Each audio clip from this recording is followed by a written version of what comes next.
that you touched upon, like the economic realities of a debut album, particularly for, you know, those artists that don't have like a major label or something behind them. Yeah. You know, like what other tips in that vein would you give to people who, or artists that want to, you know, come out and make a good first impression?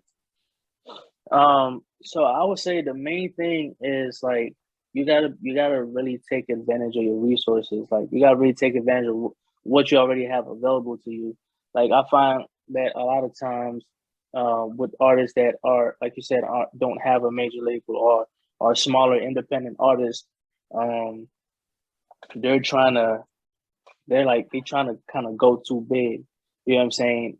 If they know they want a quality album and they want to really make an impact, like a lot of times they try to go too big, and then sometimes if they can't go big, they they kind of sacrifice or compromise the quality of the album. And it's like you really don't have to do that. Like there's so much that you can do with just what you have available to you. So like number one, the first thing is building relationships with people that are on your level. You know what I'm saying? Like I think everybody always tries to like Issa Rae said, right? People always try to network up, but you should network across. Mm. Like that is the best way to network. Like don't try to network up. That's always you always going like you're either gonna run into somebody that's gonna sell you a bunch of bullshit and they're not gonna come through, you know what I'm saying? Or you're gonna end up in a situation that is really not gonna be beneficial for you. But if you really focus on building relationships and networking across, like you really never know one who people know, and you really never know two what they have access to. You know what I'm saying? So it's like networking across has really saved me a lot of money on a lot of things when it came to putting this album together, just from production to even just the album cover and things like that. Like networking across, I networked with people that I knew they also on the come up. You know what I'm saying? We both have, our thing that we doing, like, let's come together, let's do something dope. We both get some shine off of it. And, we can keep working in the future. Like it's a win-win for everybody. So number one, network across, especially when it comes to producers or cover art or, even if just you're just trying to like just whatever features, like network across. And it's like, you don't gotta go out there and get the biggest name artist to feature on your shit. Like I promise you, it's somebody that's just as dope. They might not have as many followers, they might not have as much shine, but I promise you, they just as dope. And when people hear them, like it's going to elevate the experience of the album. You know what I'm saying? Like when Nas put AZ on Illmatic, like I'm pretty sure nobody knew who the fuck AZ was, but he put him on there, right? You know what I'm saying? And when people heard AZ, they was like, yeah, this guy is good. So it's like network across. That's my number one. That's my first tip. Um, my second one is when it comes to marketing, right? That's the other thing that is going to cost a lot when it comes to putting out an album, or if you're putting out a single or whatever. Like you got to market the single. So the second thing is find ways that you can kind of market your album and your music without one having to spend a lot of money, and two without having to make yourself look goofy on the internet. So one, reach out to people who have platforms. You know what I'm saying? Like if there's a certain platform, like Ruben was one of the people that I reached out to. I have been following his platform for a while.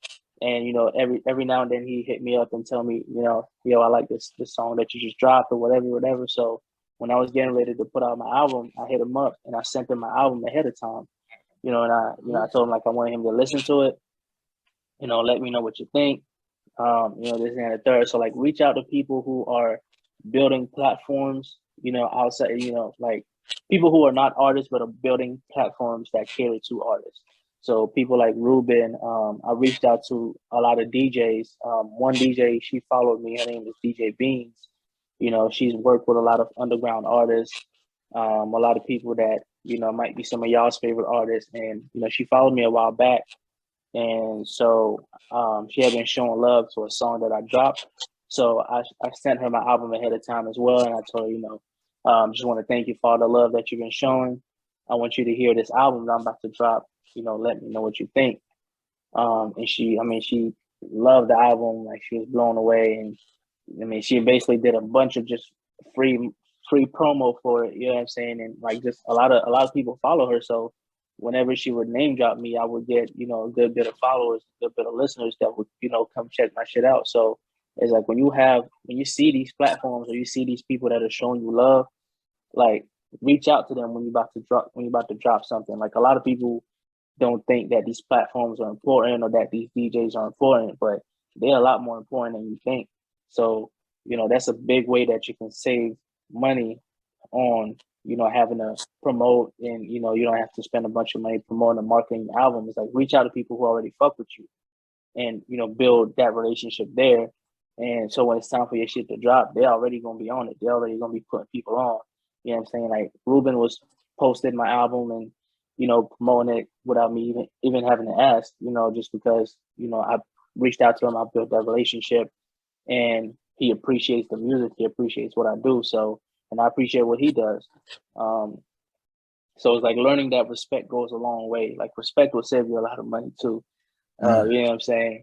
And so that's another one. The third one I would say is, learn how to monetize your music outside of just streams.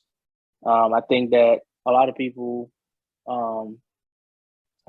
people put all their eggs in one basket, but it's like, you got to realize nowadays it's hard to sell music, but you can sell other stuff with your music, right? Like, there's merchandise. You can do physical copies of music. Like, people are buying CDs and vinyls now, like crazy. So, you know, when it comes to merch, there's a bunch of websites that'll let you, you know, print up merch, or at least create merch for free, and you only pay when somebody orders the merch, right? So they only do like on demand, so you don't have to pay like upfront to get a bunch of merch printed up or whatever. Like, all these resources are available to you. So find those resources that'll help you save money, you know, like on demand merch, you know, like websites like Tracklib that'll let you clear samples for $50, you know, websites like Q. I use, when I was doing my vinyls, I use a website called Crates, and it's spelled with a Q, and they let you do what's called like crowdfunding. So you put the album up, you put the vinyl up, and people pay, and then once you get a certain number of people to pay, then they press the vinyl, so you don't have to put no money up front. So there's a lot of resources out there that you can use to monetize your music without having to put up a lot of money up front, or even put up $0 up front, and you're going to be able to make money off of that, and you can put that back into the music. The fourth one, this was a big one for me that helped me save a lot of money. If you can, set up a studio at home. Like, studio time costs way too fucking much, bro. Like, you know what I'm saying? And if I'm recording a 13 song, it's like, when you're recording an album, the number of songs that's on the album, like, if I'm doing a 13 song album, know that I probably recorded at least 20 some songs. So it's like, the amount of money that I spent that I would have spent in the studio. So, like, for example, like, one studio session, I remember the last studio session that I went to, the last time I actually paid to go to a studio, I paid it was like close to $400 for like a 4-hour block, right, for that studio session. I spent, if I took that same $400 and I applied it to what I have in my home studio today, that pays for my mic, that pays for my speakers, that pays for my keyboard, like, that basically pays for my entire home studio setup. And then I can go on YouTube and teach myself, you know, like some basic mix and master skills to get it to sound good enough to where, you know, then when I'm ready, I can send it to like an actual engineer and let them, you know, do the final master. But it's like, do things that'll help you save money along the way. You know what I'm saying? Like, I think, like, and now I feel like a lot of people just kind of like go to the studio to like take pictures and like, you know, have videos to post on the gram. But like, I don't really care about all that. So it's like, I'm good with setting up a studio at home. And, you know, I paid my one price, you know, my one-time fee to get my microphone, to get the whole setup. I set it up, and then I record at home. And it doesn't have to be expensive. Like, the microphone that I record on costs like $230, and it's the same microphone that Michael Jackson used to make Thriller. Like, it can be cheap as fuck and still sound good. You know what I'm saying? So it's like, find what works, save your money. You know what I'm saying? And and do that. And I think that the last thing that I'll say is like, just really hone your talent. Like, it's everything else. Like, the thing is, when you're not talented, your money has to do the heavy lifting, right? So like, you got to pay for a lot of promo, you got to pay for a lot of cosigns, you got to pay for, you know what I'm saying? You basically got to pay to get put on when you're not talented. But when you're talented and you build those relationships, your talent is really gonna do the heavy lifting for you. And really, the only time you got to spend money is for, you know, like all the extras. But you know, word of mouth is going to be your biggest, you know, your biggest secret weapon. You know what I'm saying? So if you're talented, people are gonna talk about you. You know what I'm saying? And whether that's one person or 5 people or 100 people, like eventually people are gonna hear about you if you're talented and if you're consistent. So all those things that I named, you know, networking across, building relationships with DJs and, you know, people who have platforms, you know, try to set up as much at home as you can, so you're not having to pay extra fees.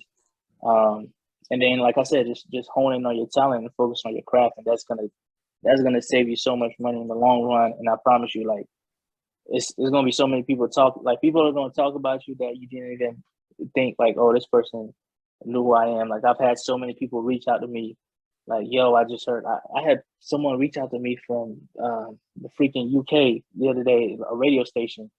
And they were telling me like, man, we've played your album for so many people. This album is incredible, you know. Da, da, da. And I'm like, damn, like, you know, that really goes a long way. Like, when people talk about you, it goes a long way, you know. And I think that people get discouraged because they don't see the immediate gratification from it. You know, and that's just because of like the social media age, and they expecting everything to blow up overnight. But it's like everything that's happening, you're not seeing the growth that's happening, right? Like, when a plant is growing, the most important part of a plant growing is the roots. And you don't see the roots growing because it's under, you know what I'm saying? It's growing under the soil. So it's like, that's kind of like what I equate it to. Like, when people are spreading the word about you, that's the foundation. Those are roots of your career.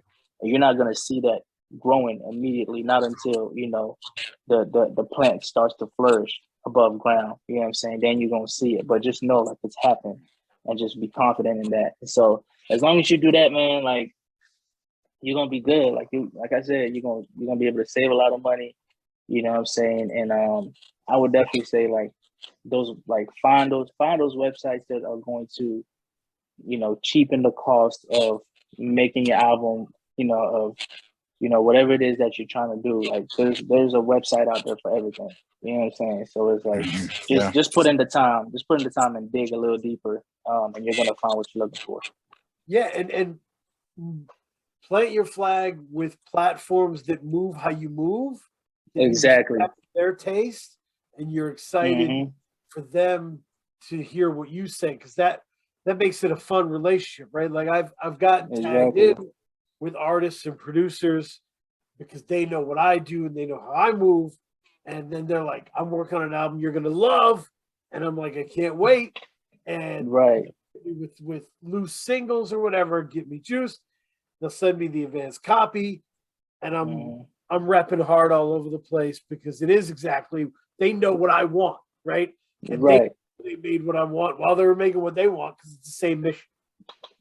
Exactly. So and that's important, because, like, you know, when I first started, like, I mean, man, I was spending like crazy amounts of money, like, trying to get posted on certain pages or whatever. And then, like, after a while, I realized, like, man, like, I'm like, the other stuff they post really doesn't like mesh with what I do. Like, they don't really, like you said, they don't move how I move. So it's like, man, I'm spending all this money to appeal to a fan base that is not looking for what I do. So when I started focusing more on building those relationships with people that move the way I move, man, my reach was even more than I could ever imagine, you know. So that's a very important point as well. Like, man, don't spend a bunch of money trying to be seen by people that aren't coming to see you. You know what I'm saying? Like, that's like me trying to go open a concert for Lil Uzi Vert. Like, they're not coming to see me. You know what I'm saying? Like, that's not what they're here for. You know what I'm saying? Like, I'd be much better off opening for somebody else. You know what I'm saying? Like, you got to know your audience. You got to know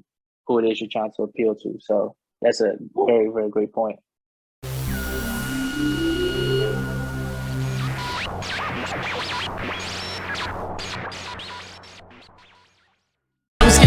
Yeah.